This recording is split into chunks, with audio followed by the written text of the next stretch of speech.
Bayangkan, sebuah kota yang baru saja merdeka 2 bulan, lalu diserang oleh pasukan terbaik dari salah satu kekuatan militer terbesar di dunia. Tidak ada tank, tidak ada pesawat tempur, yang mereka punya hanya bambu runcing, senjata rampasan, dan satu hal yang tidak bisa dibeli dengan teknologi apapun, yakni keberanian untuk mati demi kemerdekaan.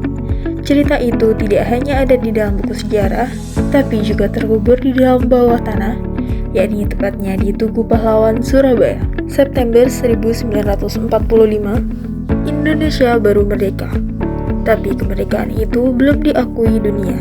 Pasukan sekutu, yakni Inggris, datang ke Surabaya dengan alasan melucuti tentara Jepang. Tapi di belakang mereka, ada Belanda yang ingin kembali berkuasa. Bentrokan kecil pecah di mana-mana. Lalu pada tanggal 30 Oktober, seorang jenderal Inggris bernama Malaby tewas dalam baku tembak di tengah kota. Inggris marah besar. Mereka mengeluarkan ultimatum, rakyat Surabaya harus menyerahkan senjata dan menyerah, atau kota ini akan dihancurkan. Dengan lantang, arek-arek Surabaya punya jawaban yang sangat sederhana, yakni tidak. Hingga tanggal 10 November 1945, pagi-pagi, ribuan pasukan Inggris menyerbu Surabaya dari laut, darat, dan udara. Mereka pikir kota ini akan jatuh dalam 3 hari. Namun mereka salah, mereka memerlukan waktu selama 3 minggu penuh. Di salah satu ruangan museum ini, kamu bisa mendengar suara yang membakar semangat ribuan orang saat itu, yakni pidato Bung Tomo yang menggelegar di radio, memanggil setiap pemuda, setiap kakek, setiap pedagang kecil untuk turun ke jalan. Bukan tentara profesional, melainkan rakyat biasa yang melawan dengan senjata berat, dengan tubuh dan tekad. Berjalan lebih lama, ada patung besar di tengah lantai pertama, 7-10 sosok manusia. Sebagian nampak tergeletak, sebagian tertindih, tapi semuanya menggambarkan satu hal, yaitu orang-orang yang bangkit untuk berjuang, bahkan ketika tubuh mereka sudah jatuh. Patung itu bukan dekorasi, namun menunjukkan Surabaya dalam satu bentuk. Ribuan nyawa hilang dalam pertempuran ini, tapi dunia mulai sadar bahwa bangsa yang baru merdeka tidak akan menyerah tanpa perlawanan. Surabaya tidak hanya dijuluki kota pahlawan karena monumen atau museumnya, tapi karena kota ini membuktikan bahwa kemerdekaan tidak pernah diberikan secara gratis. Kemerdekaan direbut dengan keberanian yang lahir dari rakyat biasa. Tanggal 10 November diperingati sebagai Hari Pahlawan Nasional, bukan untuk merayakan perang, tapi untuk mengingat bahwa kemerdekaan yang kita nikmati sekarang ini punya harga, dan harga itu dibayar oleh orang-orang yang namanya bahkan tidak tercatat di dalam buku sejarah. Kemudian bersama dengan PWNU Surabaya. Saya Sajida dengan Arifin. Di sini saya ingin berdiskusi dengan Bapak. Jadi yang pertama itu Pak, apakah gaungan kembali ke kita itu merupakan murni untuk mengembalikan ke jalan awal dari berbagai aspek, atau digaungkan karena adanya tekanan eksternal? Ya, jadi kalau tekanan tidak ada, NU ini selalu adaptasi dengan kebutuhan dan kondisi zaman.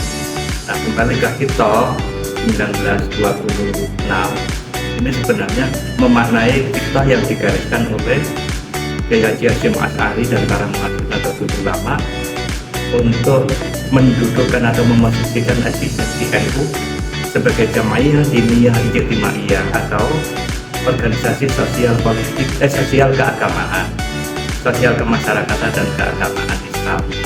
Nah, kita dalam pengertian ini adalah diantaranya cara berpikir dan bertindak sesuai dengan garis-garis yang diperjuangkan oleh para muassis.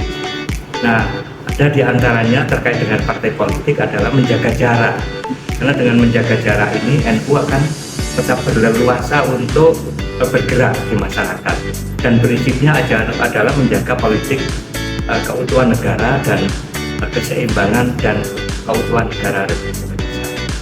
Itu. Ya, terima kasih Pak. Untuk pertanyaan keduanya, bagaimana caranya agar kami ataupun masyarakat luas itu tidak menyalahi atau dapat memahami maksud dari kembali ke Hito. Nah, soalnya seringkali beberapa orang menganggap NU itu kalah setelah keluar dari partai politik. Itu saat. Ya kalau kalah sebenarnya ini sejarahnya begini, tahun 52 itu sebelumnya kan NU bergabung dengan Masyarakat dan kemudian bersikap untuk berdiri sendiri, ternyata kemudian punya kekuatan besar dan menjadi 4 besar partai politik di Indonesia pada saat pemilu 55. Nah, berangkat dari situlah NU menyadari sebagai kekuatan Islam yang mempunyai massa real di masyarakat, bukan hanya di perkotaan tetapi juga real di masyarakat desa. Inilah yang menjadi bagian dari strategi NU melangkah ke depan untuk membangun masyarakat. Nah, membangun masyarakat yang bagaimana?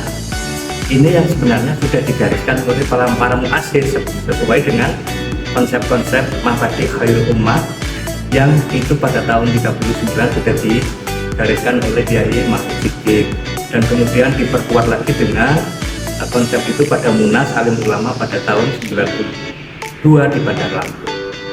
Di antaranya adalah bagaimana membangun masyarakat yang baik itu dengan penataan ekonomi dan bukan hanya di bidang politik. Karena itu dengan kembali ke kita atau NU menegaskan kembali eksistensinya di tengah masyarakat dan NU hadir di masyarakat itu dengan berbagai aspek pengabdiannya.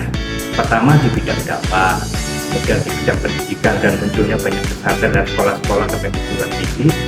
Kemudian munculnya rumah sakit adalah pengabdian di bidang kesehatan. Kemudian pengabdian di bidang ekonomi. Ekonomi ini mempunyai akar dengan nada bertujak atau bekas kebangkitan para saudagar yang dirintis sebelum NU berdiri. Nah, pilar-pilar inilah yang terus dikembangkan dan terkait dengan politik NU mempunyai frame atau kebijakan sebagai politik kebangsaan, politik yang menjaga keutuhan bangsa dan negara. Ini yang terus-menerus menjadi prinsip. Sehingga NU menjaga jarak dengan kekuatan partai politik, tetapi tetap berpolitik dalam konteks politik kebangsaan.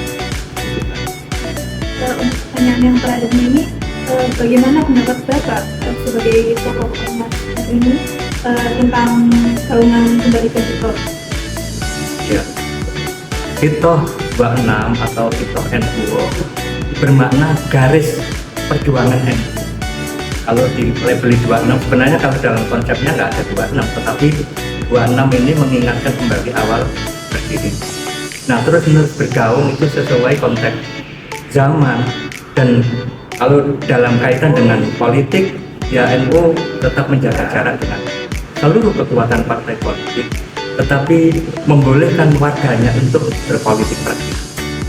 Warga NU dan NU ini kan nggak bisa dilepaskan dengan politik, karena seperti air dan ikan kan nggak bisa dilepas dari air, nggak bisa terlepas dari air, jadi keduanya saling berkait untuk kehidupan, dan itu yang menjadi prinsip.